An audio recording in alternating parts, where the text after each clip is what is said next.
In 2019, a family moved into their dream home in rural Vermont.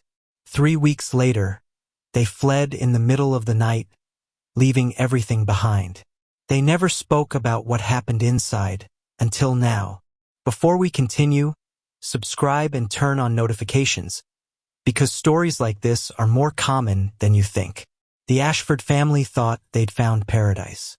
Sarah and Michael Ashford, along with their 2 children, 10-year-old Emma and 7-year-old Dylan, purchased the Whitmore Estate for a fraction of its market value. The 1890s Victorian home sat on 12 acres of woodland in Northeast Kingdom, Vermont. It was beautiful. It was remote. And according to the realtor, it had been vacant for only 6 months. That last part was a lie. The house had been empty for 3 years. And before that, it had a history that the realtor conveniently forgot to mention. The house was built in 1892 by Jonathan Whitmore, a lumber baron who made his fortune clear-cutting Vermont's forests. He was wealthy. He was ruthless. And according to local records, he was obsessed with immortality. Whitmore filled his mansion with oddities: taxidermied animals in unnatural poses, portraits with eyes that seemed to follow you, mirrors positioned at strange angles throughout every room. He claimed the house was designed according to principles he'd learned from travelers from the other side. In 1904, Jonathan Whitmore disappeared. His body was never found. The house passed through 7 different owners over the next century. Each family stayed less than 2 years. Most left without explanation. One family in the 1970s abandoned their furniture, their clothing, even their family photos. The Ashfords knew none of this. The first week was normal. The family unpacked. Michael set up his home office in the library. Sarah began planning her garden. Emma and Dylan explored the woods, marking trees with colored ribbons to find their way back. But small things felt off. Sarah kept finding doors open that she'd closed. The temperature in certain rooms would drop without explanation. The thermostat showed 72 degrees, but the master bedroom felt like a freezer. At night, the house made sounds. Old houses always make sounds, Michael reminded her. Settling foundations, expanding wood. Nothing unusual, except these sounds had rhythm. 3 knocks. A pause. 3 more knocks. Always at 3:17 a.m. Emma began talking about the children in the walls. She said she could hear them playing. She said they wanted her to play too. Sarah and Michael dismissed it as imagination. A new house, new sounds, a creative child making sense of unfamiliar surroundings. But Dylan heard them too. He was quieter about it.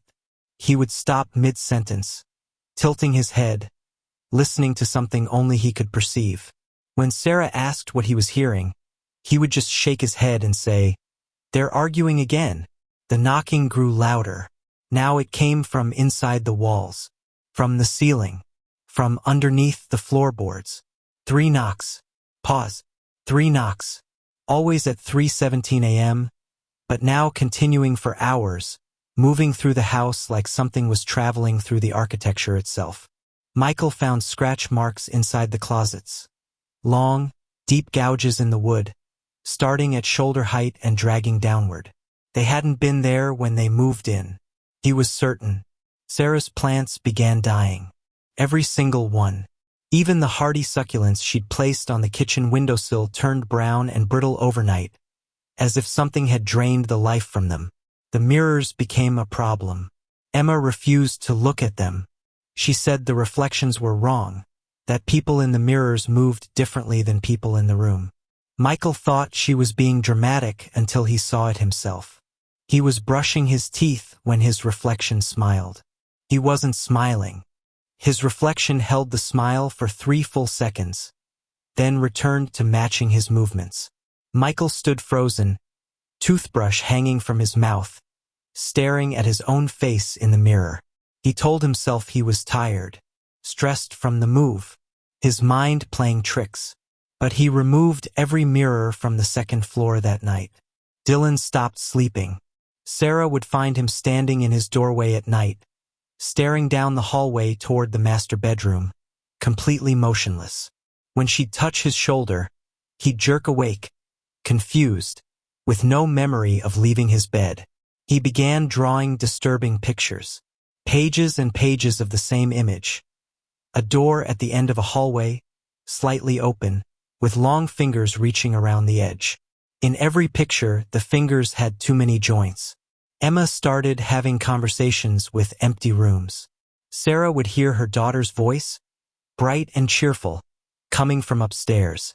When she'd investigate, she'd find Emma sitting cross-legged on the floor, speaking to the corner of her bedroom where shadows seemed to gather and refuse to disperse even in direct sunlight.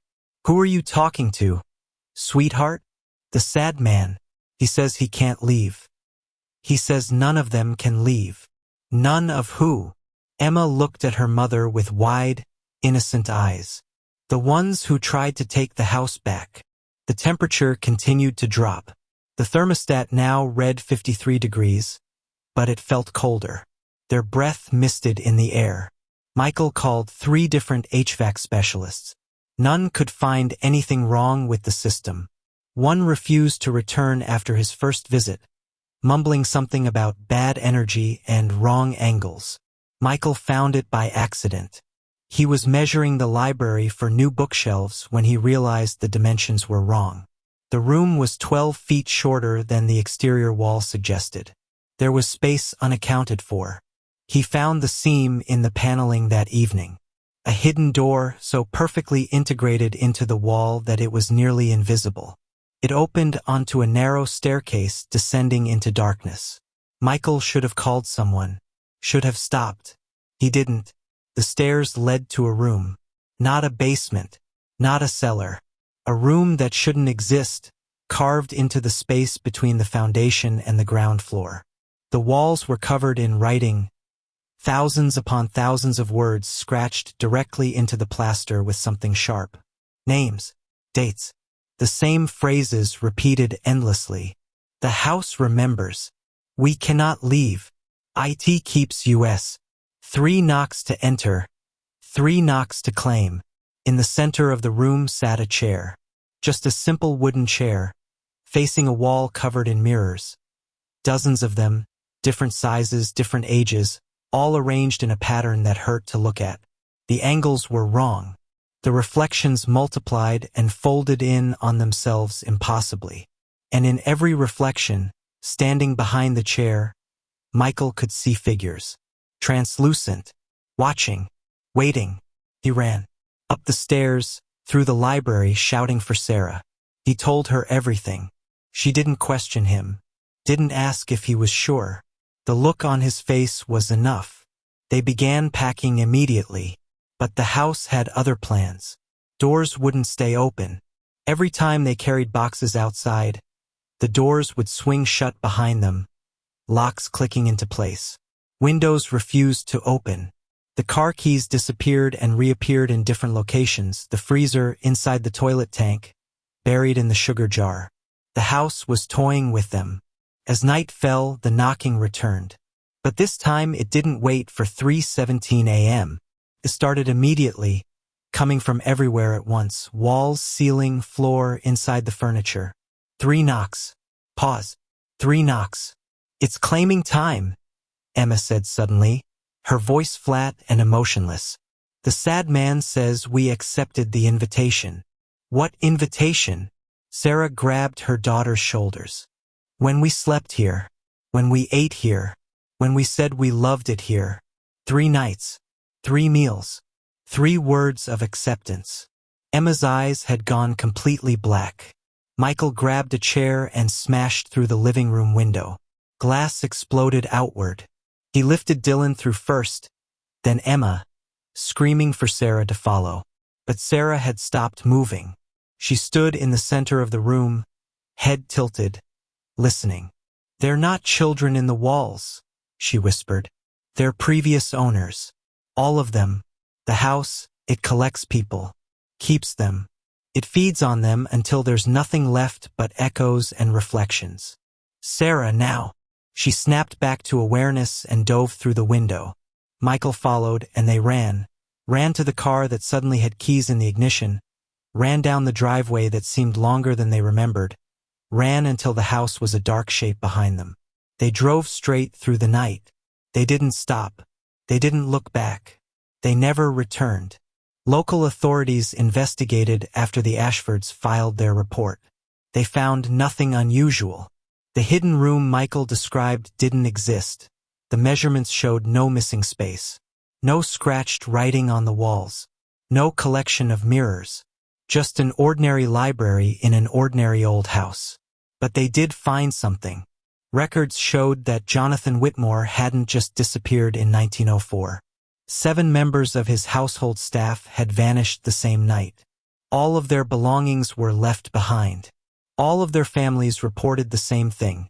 The last time they'd seen their loved ones, they were heading to work at the Whitmore Estate. After that, nothing. Over the following decades, 12 more people had disappeared with connections to the house. Not all were owners. Some were contractors. Some were real estate agents. One was a journalist investigating the property's strange history. All of them were last seen entering the house. None of them ever left. The Ashfords tried to warn others. They posted online. They contacted local news stations. They tried to get the house condemned. But the property kept selling. New families kept moving in, attracted by the low price and the beautiful architecture. In 2021, a young couple bought the Whitmore Estate. They posted excited photos on social media, #blessed, #dreamhome, #renovation. They lasted for weeks.